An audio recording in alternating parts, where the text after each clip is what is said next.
is Josie. I'm 23 years old. Go to school at University of California, San Diego, and I'm a graduating senior.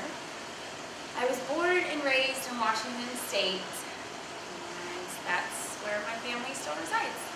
I moved around a lot when I was a kid, not out of Washington, just around Washington.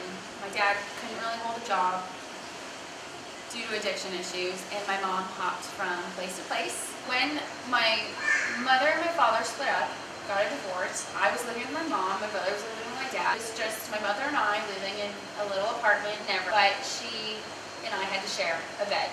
There wasn't enough money for me to have my own bedroom, but a lot of nights she would bring home some random guy, different guy all the time, and I would be forced to sleep in the living room that night and listen to them. And it's something that I will never forgive her for.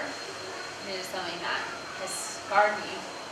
I have speculations that she was prostituting.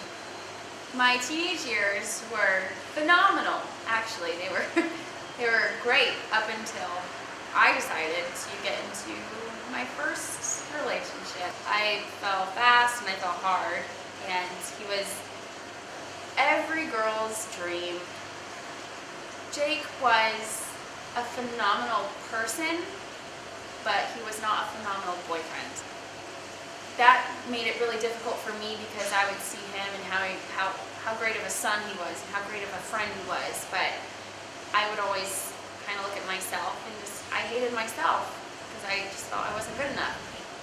With all the issues that Jake and I had, and me always being down on myself, I searched for outlets to control my sadness, and that unfortunately led to me getting addicted to prescription pills.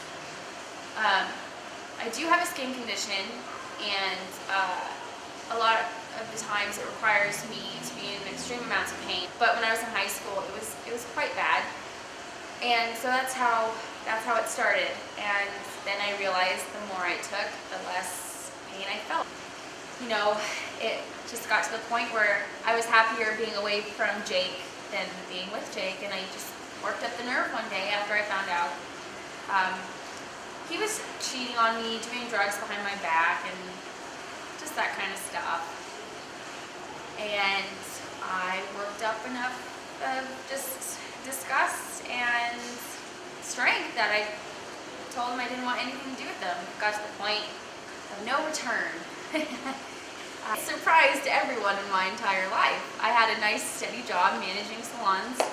I was taking some classes at Everett Community College, and I was busier than pretty much anything. I was working 50-hour work weeks, driving from Seattle to Marysville to this and that.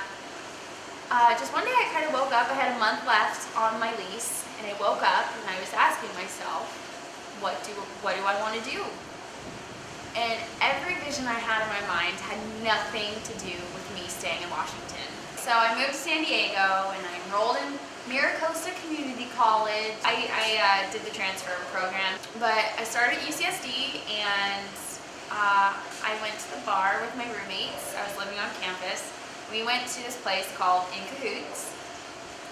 Oh man, I saw this guy, the most handsome guy in the whole entire bar.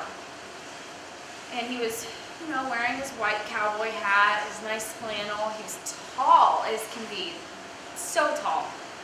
And you know, when you go to UCSD, there's not a lot of tall guys. Caleb is just the shyest man you'll ever meet. It took about a year of dating him to really get him to open up. But ever since he started to really just give it his all and trust me, because he's had a pretty bad past with his relationships. But it was great. My experience with Caleb was something that I can never really put into words. The amount of happiness and joy and just self-esteem that I feel is kind of indescribable. He made me believe in myself.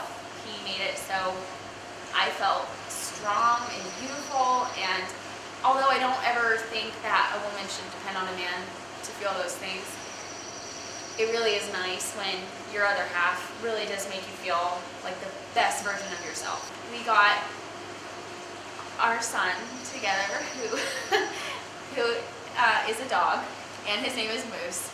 And that I have this unhealthy obsession with my dog, and